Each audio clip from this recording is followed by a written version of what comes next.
జై బీసీ సేన, బీసీల ఐక్యత వర్ధిల్లాలి. గత 10 సంవత్సరాలు ఉన్న ప్రభుత్వం కూడా మనకు ఎలాంటి బీసీ వాళ్ళని గెలవలేదు. అంటే నేను కాంగ్రెస్ వాళ్ళని కూడా నేను కాంగ్రెస్ ఉన్న బంధాల బీసీలో కూడా ఉన్నాను. ఇప్పుడు రేవంత్ రెడ్డి పార్టీలో పాటించినందుకు ప్రతి విలేజ్లో ప్రతి ఒక్కరికి కూడా ఇవాళ తెలిసిపోతుంది. బీసీలకు 40% రేవంత్ రెడ్డి ఇస్తుందని తెలిసిపోతుంది. కానీ వాళ్ళు ఇస్తున్నారని సంతోషం కంటే మేము విలేజ్లో తిరుగుతున్నాం, నిలబడతాం, 4-6 రోజులు తిరుగుతున్నాము. మేము మీటింగ్ పెడతాము అంటే ఒక 50 మంది 100 మందితో సహా విలేజ్లో ఒక 200 మంది జమ అవుతుంది. బీసీలు అంటే జమ అవుతుంది. కానీ ఇలా పట్టణంలో మనం మీటింగ్ పెడితే ఒక రూమ్ నిండా పరిస్థితి వచ్చింది. ఇవాళ ఐక్యత లేదు. ఐక్యత లేక మనం ఇవాళ ఎదురబడే ఉన్నాం. ఇక్కడ పట్టణాలలో పల్లెటూరులో ఓన్లీ మా అమ్మ రండి పల్లెటూరులో అంటే మీటింగ్ ఉందంటే ఆడవాళ్ళు మగవాళ్ళు ప్రతి ఒక్కరు అదే మనం బీసీ కాబట్టి ప్రతి ఒక్క కులాలు బీసీ కులాలు ఎంతమంది అంతమంది వస్తున్నారు. రాత్రి 1 గంటల 10 గంటలకు 11 గంటలకు కూడా పోయి ప్రతి విలేజ్లో చేసినాం, ప్రతి విలేజ్లో కార్యక్రమం చేసినాం. వాళ్ళు ఇయ్యడమేముంది, మనం ఖచ్చితంగా మనం ఐక్యతగా ఉండి ముందుకు సాగితేనే బాగుంటుంది. ఇలా రఘునాథన్ నాకు చాలా మంచి చేసిండు. మనం ఎప్పుడైతే ఎరుగుతుంటామో మనోడే కాల్పట్టి చూస్తుంది. ఇలా మన షాప్లో మనము వేరే షాప్ బాగా అట్రాక్షన్ అనిపిస్తుంది. మనం వేరే షాప్లోకి వెళ్తాం, ఎందుకంటే మనకు అట్రాక్షన్ ఎక్కువ ఇంపార్టెంట్. మనోడు మనకు బాగుండదు మనకు.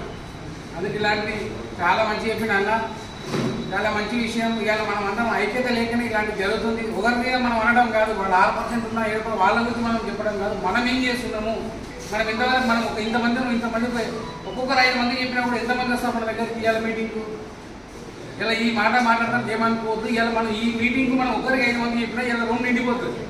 అంటే మనతోనే ఐక్యత లేదు. ఫస్ట్ మనతోనే ఐక్యత రాదు. ఒకరిని చెప్పుకోవడం ఆ శాతంలో మనం ఇంటికి పంపుతుంది, ఏం పనికిరాదు మన దగ్గర. కానీ మనతోనే ఐక్యత లేదు. మనతోనే ఐక్యత వచ్చి మనం మీటింగ్ ఉంటే ఒకరు 5 మంది ఖచ్చితంగా తోడుకొచ్చే ప్రయత్నం చేస్తే ఇంకా మనకు ముందరికి వెళ్తుంది. సార్ మీరు చేసింది ఏ లాంటి కార్యక్రమం చేసినా మేము ప్రతి ఒక్కరికి మేము ఎప్పుడైనా సహకారం అవి ఉంటాయి తెలియజేస్తే కులాలన్నీ కూడా ప్రతిరోజు మనం పేపర్ చూసినట్టుగా కాంగ్రెస్ పార్టీ అన్నట్టుగా బీజేపీ పార్టీ గురించి మాట్లాడినట్టుగా టీఆర్ఎస్ గురించి మాట్లాడినట్టుగా బీసీల గురించి బీసీ బీసీ బీసీ అనేది కూడా ప్రతి ఒక్కరికి బీసీ అంటే బీసీ అంటే ఎవరు ఇది బాగా ప్రతి ఒక్కరికి అర్థమయ్యే విధంగా ప్రతి గ్రామంలో వెళ్ళాలని ఒక ఉద్దేశంతో మేము ముందుకు వస్తున్నాము.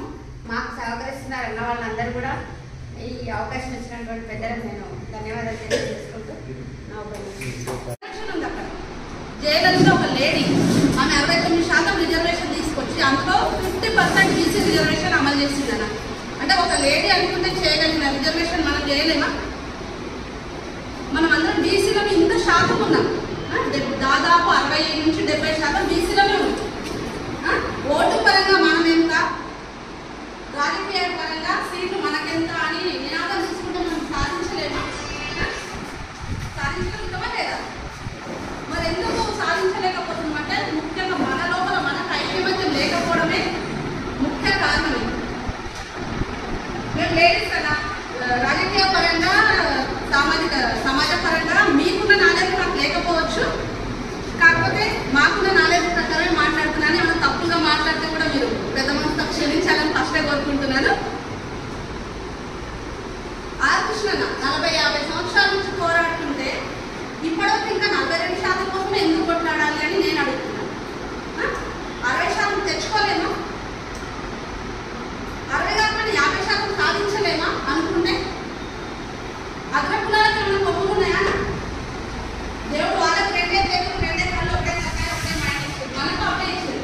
వాళ్ళు ఎందుకు ముందరిలో ఉండగలుగుతున్నాం, మనం ఎందుకు ఉండలేకపోతున్నాము అంటే ముఖ్యంగా మనం ఆర్థికంగా గట్టలేదు. సామాజికంగా, ఆర్థికంగా, విద్యాపరంగా అన్ని రకాలుగా వాళ్ళు ఉదాహరణ మనం చదువుల కోసమే ఆలోచిద్దాము.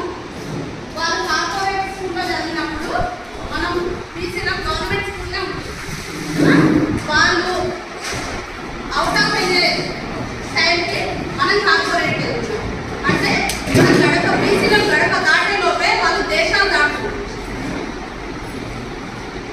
అన్ని రకాలుగా మనం వెనకబడే ఉన్నాము అనడానికి తప్పు నేను అగ్రకులాలది అననే మనదే తప్పని అంటాను. ఎందుకంటే మనం ఎందుకు ముందుగా ఆలోచించలేకపోతున్నాం? రాజకీయ పరంగా ఉండడం తప్పు అంటున్నారు. ఎందుకు బీసీలకు రాజకీయం చేయడానికి రాదా?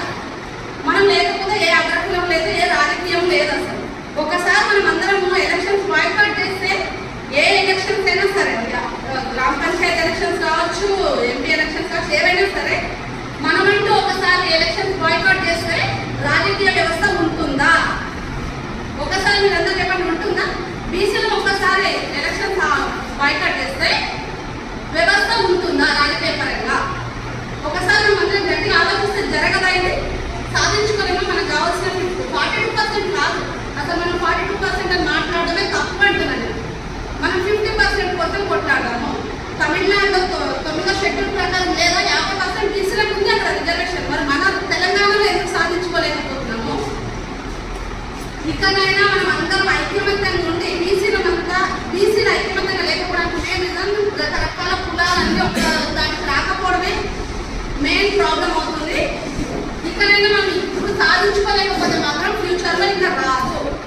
అన్ని ఉద్యమాలు అయిపోయినాయినా తెలంగాణ ఉద్యమం కూడా ఒక్కొక్కనే స్టార్ట్ అయింది.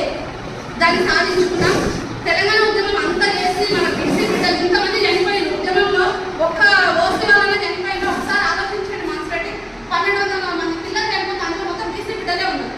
అవునా కాదు? మరి మనము చేయగల తప్ప చెప్పినాం, ఒక వెంట తప్ప చెప్పినాం. తప్ప ఎవరు మనదే. మనం వాళ్ళని అనాల్సిన అవసరమే లేదు. తప్పు మనదే. మనమే ఆత్మవిమర్శ చేసుకోవాలి.